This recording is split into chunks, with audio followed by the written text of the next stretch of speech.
Јурмала во близина на летонискиот главен град Рига беше главно место за одмор за богатите советски граѓани до 1991 година, кога се распадна Советскиот сојуз.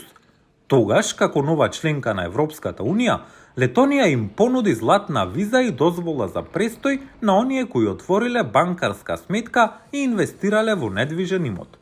Земјата стана клучна влезна точка во Европската Унија за богатите руси, вели Санита Чемберга од Балтичкиот центар за истражувачко новинарство. Луѓето од Советскиот сојуз доаѓаа овде. Тоа беше како носталгија, прозорец кон Европа. Кога почнавме да ги распродаваме имотите и банките, тогаш ова беше улицата на која што можеше да го сретнете секој руски олигарх кој може да го замислите, ако имаше имот овде.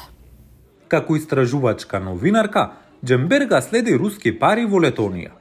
Таа вели дека во последните 2 децении русите создале светилиште на плажата во Јурмала.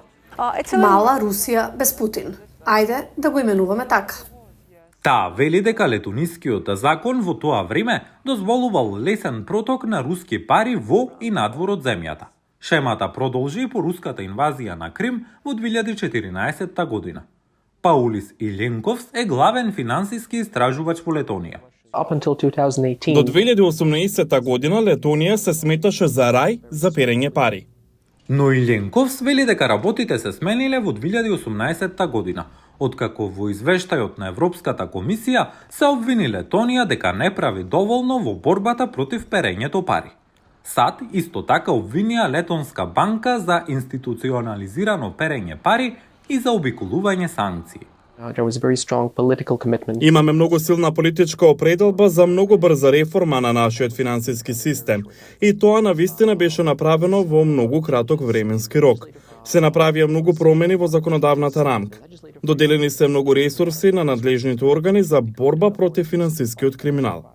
Летонија исто така го реформираше својот финансиски сектор, создавајќи летонска единица за финансиско разузнавање, која се справува со перење пари и ги спроведува санкциите на Европската Унија и САД поврзани со руската инвазија на Украина.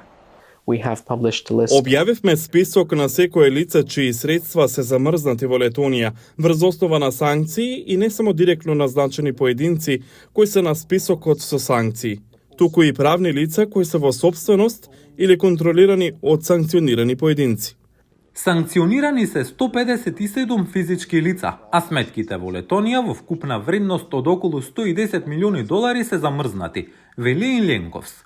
Замрзнатите средства вклучуваат 74 недвижнини, вклучително и еден во Јурмала во собственост на Михаил Фридман, руско-израелски тајкун роден во Украина. Ова порано беше санаториум што го купи компанијата на Михаил Фридман. Тие сакаа да го претворат веројатно во хотел или апартман, бидејќи морето е на само 200 метри од тука. Претходно ова лето, министрите за надворешни работи на трите балтички држави, вклучително и Летонија, побараа од групата 7 да работи на користење на замрзнатите руски средства во корист на Украина.